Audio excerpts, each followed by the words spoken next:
నమస్తే, welcome to good health. BP sugar మిమ్మల్ని బాధ పెడుతున్నాయా? ఎన్ని మందులు వాడుతున్నా కంట్రోల్లోకి రావడం లేదా? బీపీ షుగర్ ఉన్న వాళ్ళు తీసుకోవాల్సిన జాగ్రత్తలు ఏంటి? ఇటువంటి డౌట్స్ని క్లారిఫై చేయడానికి ప్రస్తుతం మనతో పాటు స్టూడియోలో ఉన్నారు Medicover hospital consultant general physician and diabetologist doctor R N V Vamsikrishna గారు. నమస్తే సార్. నమస్తే. సో ఫస్ట్లీ ఈ మధ్య కాలంలో అంటే ఇంతకు ముందుతో కంపేర్ చేసుకుంటే బీపీ షుగర్లు వచ్చే వాళ్ళ సంఖ్య చాలా పెరిగిపోతుంది. దీనికి మెయిన్ రీజన్స్ ఏంటంటారు? మెయిన్గా చూసుకుంటే ఇంత సంఖ్య పెరగడానికి కారణం మన సెడెంటరీ లైఫ్ స్టైల్ అమ్మ. ఈ sedentary lifestyle moreover మన డెస్క్ జాబ్స్ ఎక్కువైపోయినాయి అండ్ స్క్రీన్ టైం ఎక్కువైపోయింది. So obesity and irregular or improper dietary habits, ఇంకా తీసుకుంటే alcohol, smoking and sleep deprivation, అంటే నిద్ర సరిగ్గా క్వాలిటీ స్లీప్ లేకపోవటము, ఇవన్నీ stress factors are one of the major reasons ఇలా ఒక డయాబెటీస్, హైపర్ టెన్షన్, ఇలా క్రోనిక్ కండిషన్స్ ఎక్కువ అవ్వటానికి. అండ్ అంటే డయాబెటీస్కి, హైపర్ టెన్షన్కి వస్తుంది అనడానికి సైన్స్ అండ్ సిమ్టమ్స్ ఎలా ఉంటాయి అంటారు? బేసిక్గా హైపర్ టెన్షన్కి మోస్ట్లీ ఏ సైన్స్ ఉండకపోవచ్చమ్మా. కొందరిలో ఎప్పుడైతే ఇది సివియర్ అవుతుందో వాళ్ళల్లో సివియర్ హెడేక్ కానీ, నోస్ బ్లీడ్ కానీ, ఇదే కనుక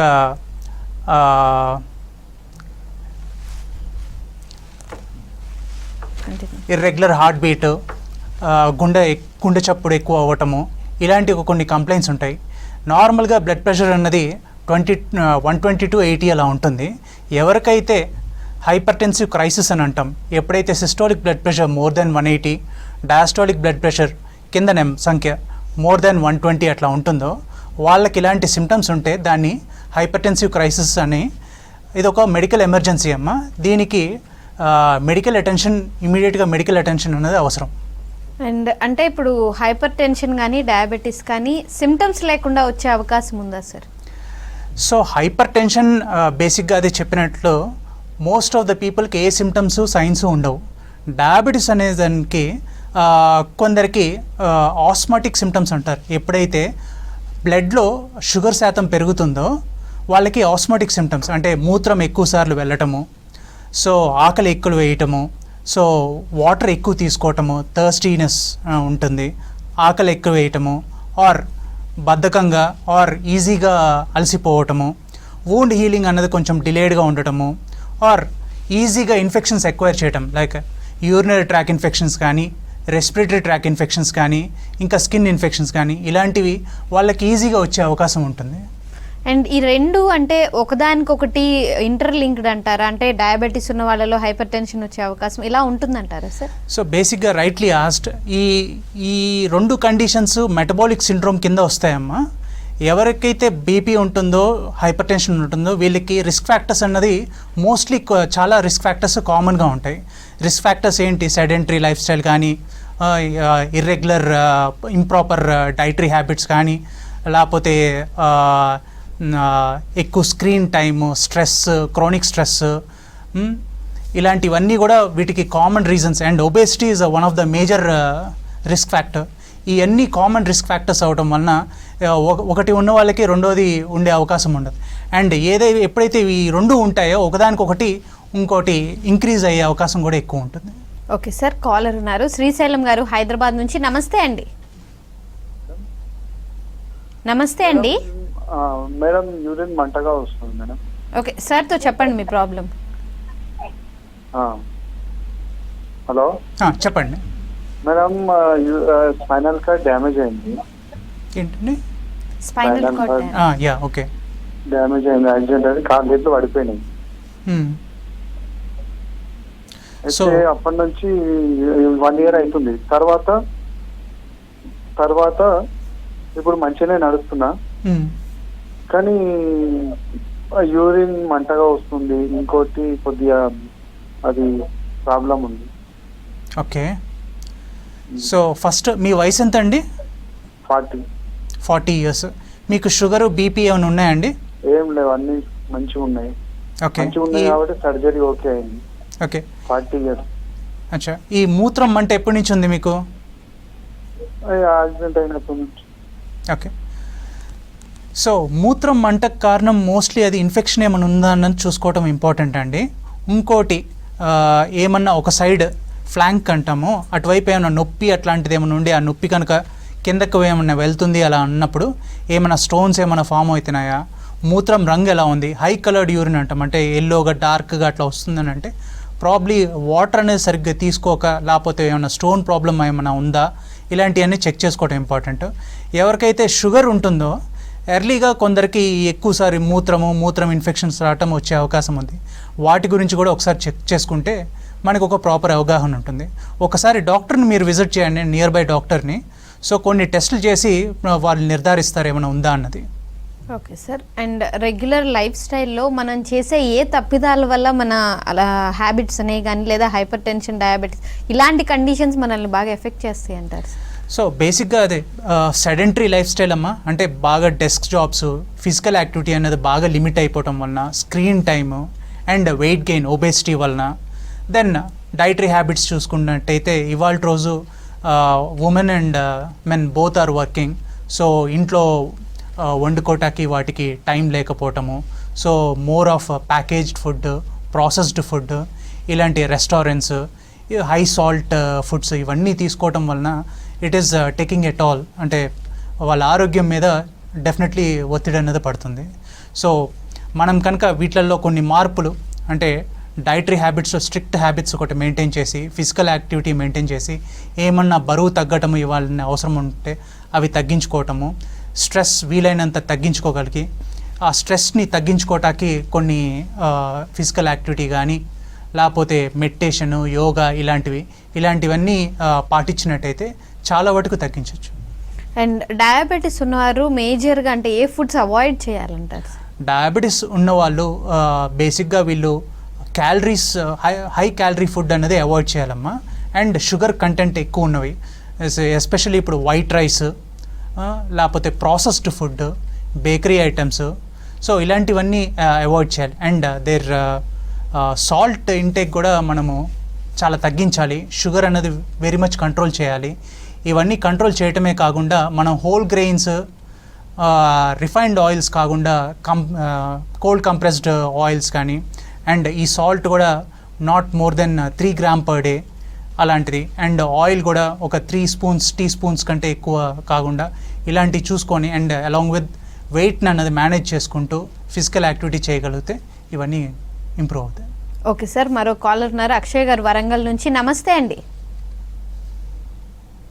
నమస్తే అండి. డాక్టర్ సార్తో మాట్లాడాలి. మీ ప్రాబ్లం చెప్పండి డాక్టర్ గారితో. నాకు 2 years నుంచి బీపీ బాగుంది, షుగర్ కూడా 1 year నుంచి ఉన్నది. అయితే బ్యాక్ పెయిన్ బాగా వస్తుంది, కింద ఇక్కడ యూరిన్ లా మంట వస్తుంది. హలో చెప్పండి అమ్మా, షుగర్ ఉంది మీకు, బీపీ కూడా ఉందా అమ్మా? బీపీ 4 సంవత్సరాల నుంచి ఉన్నది. ఓకే. షుగర్ కూడా 1 year అవుతుంది. 1 year నుంచి వేసుకుంటున్నా, షుగర్ కూడా వేసుకుంటా టాబ్లెట్స్. సో మెడ బాగా గుంజుతుంది, ఇది కింద నొప్పి అవుతుంది, ఇక్కడ లెఫ్ట్ హ్యాండ్ కింద. అచ్చా. ఇక్కడ ఆపరేషన్ అయింది కదా, అది అనుకుంటున్నాం నొప్పి అని. ఏమో మరి చూపించుకోలేదు మేము. ఏం ఆపరేషన్ అయిందమ్మా? పిల్లల ఆపరేషన్, 3 పిల్లలు నాకు. ఓకే. హిస్టరెక్టమీ అంటే గర్భసంచి ఆపరేషన్ అయిందా? అది కాలేదు. ఇంతకు ముందు చూస్తే వరం వచ్చిందని చూపించారు, వరం వచ్చింది, బియ్యాలు సంచి, గర్భసంచి అన్నది. పోలేదు మళ్ళా హాస్పిటల్కి. ఓకే. అది బాగా నొప్పి అవుతుంది ఇక్కడ లెఫ్ట్ హ్యాండ్ కింద. ఓకే. సడన్ గా స్టార్ట్ అయిందా అమ్మా? ఉన్నది ఇక 2 నెలల నుంచి అట్లానే ఉన్నది, కొంచెం అట్లా అవుతుంది. ఓకే. సో ఫస్ట్ ఇక్కడ షుగరు, బీపీ ఉంది అండ్ షుగర్ కంట్రోల్ ఉందా లేదా అన్నది చెక్ చేసుకోవటం ఇంపార్టెంట్ అమ్మా. మూత్రం కనుక ఇంకా ఎక్కువ సార్లు వస్తుంది అన్నట్లయితే కనుక షుగర్ కంట్రోల్ ఉండకపోవచ్చు. సో మీకు మూత్రం మంటుంది, అక్కడ నొప్పి ఉంది అని అంటే ఫస్ట్ యూరినరీ ఇన్ఫెక్షన్ ఏమైనా ఉందా అన్నది నిర్ధారణ చేసుకోవటానికి యూరిన్ టెస్ట్ ఒకటి, మూత్రంలో ఏ ఇన్ఫెక్షన్ అన్న దానికి కల్చరు, అల్ట్రాసౌండ్ స్కాన్ ఒకటి, ఈ 3 చేసుకొని చూడొచ్చమ్మా. అండ్ దీంతో పాటు షుగర్ కంట్రోల్ ట్యాబ్లెట్ సరిపోతున్నాయి లేదని తెలుసుకోవడం ఇంపార్టెంట్. ఒకసారి నియర్ బై మీ డాక్టర్కి ఒకసారి విజిట్ చేసి అవసరమైన టెస్టులు చేయించుకొని నిర్ధారణ చేసుకోవడం ఇంపార్టెంట్ అమ్మా. ఓకే సార్, మరో కాలర్ ఉన్నారు, రామారావు గారు తాండూరు నుంచి. నమస్తే అండి. మేడం, మీ ప్రాబ్లం చెప్పండి డాక్టర్ గారితో. నమస్తే సార్. నమస్తే అండి. కుల్కర్ణి రామారావును తాండూరు నుంచి మాట్లాడుతున్నాను సార్. నమస్తే రామారావు గారు, చెప్పండి. ఏం లేదు సార్, నాకు మూత్రంలో కొంచెం ఇది పురుషాంగం మీద పొదలు లెక్క లేస్తున్నాయి సార్. ఓకే, నాకు ఫిట్స్ ఉన్నాయి సార్. నాకు ఓకే, అది ఏం ప్రాబ్లమో చెప్తే నేను వాడుకుంటాను. సో చాలా మందిలో కొన్నిసార్లు షుగర్ చెప్పండి. లేచినట్టు అవుతున్నాయి సార్. సరే, సో చాలామందిలో డయాబెటీస్ అన్నది డయాగ్నోసిస్ ఒక్కొక్కసారి యూరినరీ ట్రాక్ ఇన్ఫెక్షన్స్తో కానీ, డెంటల్ ఇన్ఫెక్షన్స్ టైంలో, ఆర్ కంటిది ఏదన్నా ప్రొసీజర్ చేయాల్సిన టైంలో ఎప్పుడైతే స్క్రీనింగ్ టెస్ట్ చేస్తారో ఆ టైంలో మోస్ట్ ఆఫ్ ద టైమ్స్ బయటపడుతూ ఉంటాయి. సో అలాంటిది ఏమన్నా క్రోనిక్ కండిషన్ ఏమైనా ఉందా అన్నది ఒకసారి చెక్ చేసుకొని ఒకసారి డాక్టర్ని విజిట్ చేస్తే యూరినరీ ట్రాక్ ఇన్ఫెక్షన్ ఏమైనా ఉందని చూసుకోవచ్చండి. ఇది మోస్ట్ లైక్లీ ఆయన చెప్పిన దాని ప్రకారం ఫైమోసిస్ అనే కండిషన్ ఏమైనా ఉండొచ్చని నేను అనుకుంటున్నాను. ఎందుకంటే పూర్తిగా ఇక్కడ వివరాలు మనకి పూర్తిగా చెప్పలేకపోయారు. సో ఒక్కసారి నియర్ బై డాక్టర్ని ఒకసారి విజిట్ చేస్తే అండ్ ఈ షుగర్ ఉందా లేదా అన్నది ఒకసారి నిర్ధారణ చేసుకోవచ్చు. అండ్ యూరిన్ ఇన్ఫెక్షన్ దాని గురించి. అండ్ బ్లడ్ ప్రెషర్ ఉన్న వాళ్ళల్లో వాళ్ళు అంటే డైట్ కంట్రోల్ అనేది ఎంతవరకు మేజర్ రోల్ ప్లే చేస్తుంది అండ్ ఎలా కంట్రోల్ చేయాలంటారు? బ్లడ్ ప్రెషర్ బేసిక్గా అమ్మ నార్మల్ బ్లడ్ ప్రెషర్ వచ్చేసి systolic is around 120, diastolic 80 mm of Hg అంటాము. సో ఎవరిలో అయితే దీనికి మించి అంటే 140 అబోవ్ ఉన్న వాళ్ళకి బ్లడ్ ప్రెషర్ స్టేజ్ 2 అని అంటాము. సో వాళ్ళకి డైట్ వైజ్ వచ్చేసేసి డైట్ ఒకటే కాదు, physical activity. So diet wise వచ్చేసి లో సాల్ట్ ఫుడ్ అనేది ఇంపార్టెంట్. అంటే సోడియం కంటెంట్ తక్కువ, పొటాషియం కంటెంట్ ఎక్కువ. ఎందుకంటే సోడియం ఎక్కువ ఉన్నప్పుడు వాటర్ రిటెన్షన్ అనేది ఎక్కువ అవుతుంది అమ్మ బాడీ. వాటర్ రిటెన్షన్ ఎక్కువ అయినప్పుడు బీపీ పెరిగే అవకాశం ఉంటుంది. అండ్ దీంతోపాటు హార్మోనల్ అంటే స్ట్రెస్ఫుల్ కండిషన్స్, సింపాథెటిక్ డ్రైవ్ వలన బ్లడ్ వెజల్స్ అనేది కన్స్ట్రక్ట్ అయ్యి ఇంకా బీపీ పెరిగే అవకాశం ఉంటుంది. సో వీళ్ళకి బీపీ రావటానికి కారణం ఇది ప్రైమరీ హైపర్ టెన్షనా అంటే ఏ కారణాలు ఆల్మోస్ట్ లేక ఏజింగ్ వలన వచ్చిందంటే ప్రైమరీ హైపర్ టెన్షన్, దాన్ని ఎసెన్షియల్ హైపర్ టెన్షన్ అని కూడా అనొచ్చు. ఇదే కనుక సెకండరీ హైపర్ టెన్షన్ అంటే కిడ్నీ ప్రాబ్లం వలన, థైరాయిడ్ ప్రాబ్లం వలన, ఇంకేదన్నా ప్రాబ్లం వలన వాళ్ళకి హైపర్ టెన్షన్ వచ్చినప్పుడు మనము దాని గురించి ఎవాల్యుయేట్ చేసి వాటిని కనుక రెగ్యులేట్ చేయగలిగితే ఈ బీపీ అనేది తగ్గుతుంది. అండ్ ఎక్సర్సైజ్, ఫిజికల్ యాక్టివిటీ అనేది అంటే అది ఓవర్గా చేసిన ప్రాబ్లమే, అస్సలు లేకపోయినా ప్రాబ్లమే. కాబట్టి ఇది ఎలా బ్యాలెన్స్ చేసుకోవాలంటారు? బేసిక్గా గైడ్లైన్స్ ప్రకారం మినిమం వర్కౌట్ రిక్వైర్మెంట్ వచ్చేసేసి 150 నిమిషాలమ్మ వారానికి. అంటే మోడరేట్ ఇంటెన్సిటీ ఎక్సర్సైజెస్ అంటాము. పర్ డే 30 minutes అని అనుకోండి. సో ఇది వచ్చేసేసి cardiac exercises in the form of swimming కానీ, సైక్లింగ్ కానీ, ఆర్ ట్రెడ్మిల్ కానీ, ఆర్ వాకింగ్, జాగింగ్ ఇలాంటివన్నీ కార్డియాక్ ఎక్సర్సైజ్ కింద వస్తాయి. నెక్స్ట్ వచ్చేసేసి strength training, resist training exercise. Strength training వచ్చి మజిల్ టోన్ మెయింటైన్ చేయడానికి, రెసిస్టెంట్ ట్రైనింగ్ ఎక్సర్సైజ్ వచ్చి పుషప్, పుల్లప్ ఇలాంటి టైప్ ఆఫ్ ఎక్సర్సైజ్. మిగతా వచ్చేసేసి మెడిటేషన్ కానీ, యోగా ఇలాంటి అన్ని ఎక్సర్సైజ్ ద్వారా బీపీ అన్నది రెగ్యులేట్ అవుతుంది. ఓకే సార్, కాలర్ ఉన్నారు నర్సయ్య గారు హైదరాబాద్ నుంచి. నమస్తే అండి. మేడం, ప్రాబ్లం చెప్పండి సార్తో. నా ఏజ్ 68 అండి.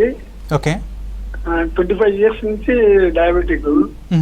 అయితే కొంచెం 168 ఫాస్టింగ్ ఉన్నది, పోస్ట్ నుంచి ఏమో 240 ఉన్నది. ఎంతకు తగ్గటం లేదు. టాబ్లెట్ ఏమో ఇది క్రియో ఉంటాయి కదా, గ్లైమిప్రైడ్, ఓర్లిబోస్ 0.5, గ్లైమిప్రైడ్ ఏమో 2 mg ఇది వాడుతున్నాం.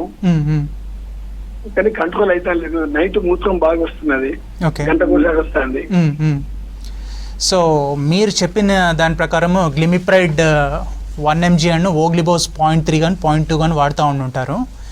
సో ఎన్నిసార్లు అనేది పక్కన పెడితే మీరు చెప్తున్న షుగర్ రీడింగ్స్ ప్రకారం షుగర్ అయితే కంట్రోల్ లేదు. సో ఈ షుగర్ కంట్రోల్ లేనప్పుడు మీకు మూత్రం కూడా ఎక్కువ వచ్చే అవకాశం ఉంది. సో ట్యాబ్లెట్స్ వైజ్ మనం మార్చాల్సిన అవసరం ఒకటే కాకుండా మీ బేసిక్గా ఏమవుతుందంటే ఈ ట్యాబ్లెట్స్ షుగర్ మీ లోపల ఇన్సులిన్ ప్రొడక్షన్ని పెంచడానికి ఇచ్చేది ఈ ట్యాబ్లెట్స్.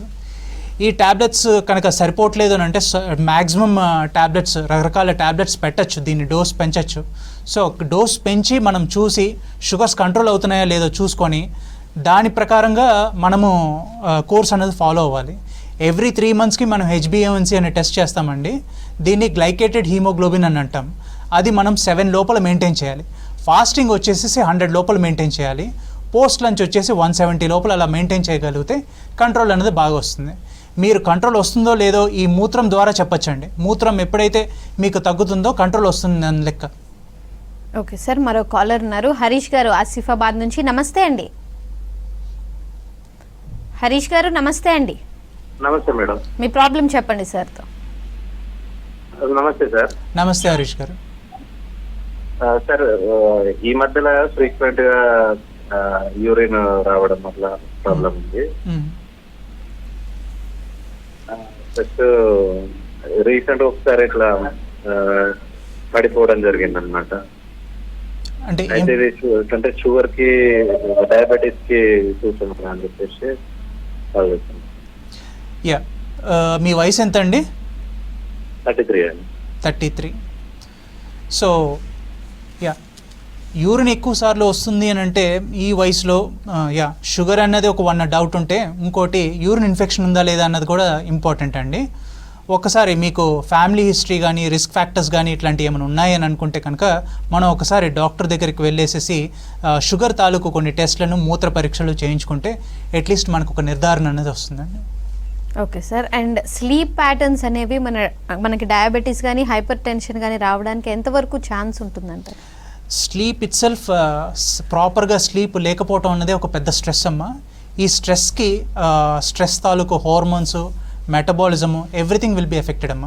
స్లీప్ టైంలో ఒక quality sleep is very important. And ఒక అడల్ట్కి 7 to 9 hours స్లీప్ అన్నది రిక్వైర్మెంట్. సో ఆ స్లీప్ టైంలో బాడీ ఏంటంటే మెమరీ కన్సాలిడేషన్, అంటే మెమరీ తాలూకు cells, inter connecting neurons form అవటము, న్యూరాన్ రీజనరేషను, ఇంకోటి టాక్సిన్స్ ఏవైతే ఉన్నాయో వాటిని పంపించటానికి, ఇలాంటివన్నీ రిపేర్ ప్రాసెస్ ఇవన్నీ జరుగుతూ ఉంటాయి. ఎప్పుడైతే స్లీప్ సరిగ్గా ఉండదో, ఇది స్లీప్ తక్కువైనా ప్రాబ్లమే, స్లీప్ ఎక్కువైనా ప్రాబ్లమే. ఈ 2 కార్డియోవాస్కులర్ రిస్క్ ఫ్యాక్టర్స్ అని అంటాము. ఈ రెండిటి వలన ఏంటంటే at the same time stress పెరిగిపోవటం వలన బీపీ అన్నది అండ్ షుగర్ అన్నది 2 వచ్చే అవకాశం ఎక్కువ ఉంటుంది. సో దీంట్లో బేసిక్గా ఈ స్ట్రెస్ హార్మోన్స్ వచ్చేసి సింపాథెటిక్ డ్రైవ్, నర్వ్ సిస్టంలో సింపాథెటిక్ డ్రైవ్ అనేది పెరుగుతుంది. దానివల్ల బ్లడ్ వెజల్స్ కన్స్ట్రిక్ట్ అయ్యి బీపీ అనేది పెరిగే అవకాశం ఉన్నది. And at the same time insulin resistance ఇది డెవలప్ అవటం వలన షుగర్ ఇలాంటివి వచ్చే అవకాశం ఉంటుంది. అండ్ హైపర్ టెన్షన్ కానీ డయాబెటీస్ కానీ డిటెక్ట్ చేయడానికి ఎటువంటి డయాగ్నోస్టిక్ టెస్ట్స్ అనేవి ఉన్నాయండి? ఇవాళ రోజులు వీటిని డిటెక్ట్ చేయడానికి ఈజీగా అవైలబుల్ ఉన్నాయమ్మా. మనం any blood pressure monitoring machine, ఈ ఎలక్ట్రానిక్ మెషిన్ కానీ, స్పిగ్నోమానోమీటర్, మెర్క్యూరీ స్పిగ్నోమానోమీటర్ కానీ ఇలా మనం ఇంటి దగ్గర రెగ్యులర్గా చెక్ చేసుకుంటూ ఉండొచ్చు. వేరేజ్ షుగర్కి వచ్చేసి పాయింట్ ఆఫ్ కేర్ గ్లూకోమీటర్స్ దొరుకుతున్నాయి. ఇలాంటివి మనము షుగర్స్ అనేది చెక్ చేసుకోవచ్చు. బేసిక్గా ఇది చెక్ చేసుకోవటానికి ఇదివరకు రోజుల్లో 45 ఏళ్ళు దాటిన వాళ్ళకి ఏజింగ్ ప్రాసెస్ కాబట్టి సంవత్సరానికి ఒకసారి ఇవన్నీ స్క్రీనింగ్ టెస్ట్ లాగా చేసేవాళ్ళం. ఇప్పుడు కనుక వీళ్ళకి రిస్క్ ఫ్యాక్టర్స్ నేను చెప్పినట్టుగా సెడెంటరీ లైఫ్ స్టైల్ కానీ, డైటరీ హ్యాబిట్స్లో ప్రాబ్లమ్స్ కానీ, ఒబేసిటీ కానీ ఇలాంటివన్నీ ఉన్నవాళ్ళు ఎర్లీగానే స్టార్ట్ చేసి, ఫ్యామిలీ హిస్టరీ ఉన్నవాళ్ళు ఇలాంటి వాళ్ళు ఎర్లీగానే ఆర్ ఎనీ సిమ్టమ్స్ వాళ్ళకి అనిపించినప్పుడు ఎర్లీగా చెక్ చేసుకోవడం అనేది చేయొచ్చు. అండ్ డయాబెటీస్ హైపర్ టెన్షన్ ఒకవేళ ట్రీట్ చేయకుండా నెగ్లెక్ట్ చేస్తే వచ్చే ఫర్దర్ కాంప్లికేషన్స్ ఏంటి? ఎప్పుడన్నా ఈ 2 ప్రాపర్గా ట్రీట్ చేయక ఆర్ నెగ్లెక్ట్ చేసిన కాంప్లికేషన్స్ అన్నది చాలా ఇంపార్టెంట్ అమ్మ. దీంట్లో బేసిక్గా 2 types of complications, microvascular complications, macrovascular complications అంటాం. అంటే చిన్న రక్తనాళాల తాలూకు కాంప్లికేషన్స్ ఏంటి, కిడ్నీ ప్రాబ్లము, చూపు ప్రాబ్లము, పెరిఫెరల్ న్యూరోపతి, ఇవన్నీ చిన్న రక్తనాళాలు కావాలి. ఎప్పుడైతే పెద్ద రక్తనాళాలు ఇన్వాల్వ్ అవుతాయో స్ట్రోక్, హార్ట్ అటాక్ ఇలాంటివి వచ్చే అవకాశం ఉంటుంది. అండ్ మేజర్ సర్జరీస్ అయిన వాళ్ళల్లో కూడా కొంతమందిలో బీపీ షుగర్ సడన్గా వచ్చే ఛాన్సెస్ ఉంటాయి. అది ఏ కండిషన్స్లో వస్తాయి అంటారు? వాళ్ళకి ప్రీ ఎగ్జిస్టింగ్ కండిషన్స్ ఉండొచ్చమ్మా, ఆర్ లేకపోతే కనుక ఎప్పుడైతే హాస్పిటల్లో అడ్మిట్ అవుతారో లేకపోతే ఎప్పుడైనా సర్జరీస్ అయినప్పుడు స్ట్రెస్ లెవెల్స్ చాలా ఎక్కువ ఉంటాయి. వాళ్ళకి ఆ టైంలో ఆ స్ట్రెస్కి తగ్గట్టుగా వీ హ్యావ్ టు గివ్ టెంపరీగా ఉన్న ట్రీట్మెంట్ ఇవ్వాల్సిన అవసరం పడవచ్చు. వాళ్ళ షుగర్స్ రెగ్యులర్గా చెక్ చేసుకొని 3 పూట్ల 4 పూట్ల దాని ప్రకారంగా షుగర్కి తాలూకు ఇన్సులిన్ది అండ్ బీపీ మెడికేషన్ ఇచ్చి మేము కంట్రోల్ చేస్తాం. ఆ తర్వాత ఫాలోఅప్లో కూడా ఇంకా బీపీ ఉంటుందా, షుగర్ ఉన్నదా అన్నది మనం చెక్ చేసుకోవడం ఇంపార్టెంట్. ఓకే సార్, మరో కాలర్ ఉన్నారు. నమస్తే అండి. నమస్తే మేడం. మీ ప్రాబ్లం ఏంటో చెప్పండి సార్. మేడం నా పేరు అనిత. చెప్పండి. ఓకే ఓకే, ప్రాబ్లం చెప్పండి. మేడం నాకు షుగర్ 22లో వచ్చింది కరోనాలో. చెప్పండి, వినిపిస్తోంది. అయితే ఈ మధ్యన కొంచెం నైట్ లో బాగా బాడీ పెయిన్స్ వస్తున్నాయి. ఇంకా పిల్లలు కూడా ఏం లేరు. 28 నా ఏజ్. అయితే దాంతో ఏమన్నా ప్రాబ్లం వస్తుంది అనేసి. అమ్మ, మీరు జస్ట్ బాడీ పెయిన్స్ ఒకటే చెప్తున్నారు కదా. బాడీ పెయిన్స్ అన్నది పిల్లల ప్రాబ్లం అన్నది రెండు వేరు. సో ఫస్ట్ బాడీ పెయిన్స్ అని అంటే దేనివలన వస్తుంది అన్నది ఏమైనా విటమిన్ డెఫిషియన్సీ ఉందా, లేకపోతే మీకు ప్రాపర్ స్లీప్ లేకపోవటమా, లేకపోతే ఫిజికల్ యాక్టివిటీ ఎక్కువ అయిపోవటం వలన ఏంటన్నది ప్రాపర్గా చూడటం ఇంపార్టెంట్ అమ్మా. Okay sir. అండ్ రీసెంట్ టైమ్స్లో స్ట్రెస్ మేనేజ్మెంట్ అనేది చాలా తక్కువ అయిపోతుంది. సో స్ట్రెస్ మేనేజ్మెంట్కి మేజర్గా ఇప్పుడున్న పరిస్థితుల్లో తీసుకోవాల్సిన జాగ్రత్తలు ఏంటంటే? మోస్ట్ ఇంపార్టెంట్, ఫస్ట్ అన్నిటికంటే ఇంపార్టెంట్ డైట్ వైజ్ అమ్మా. We have to have mindful eating అమ్మా.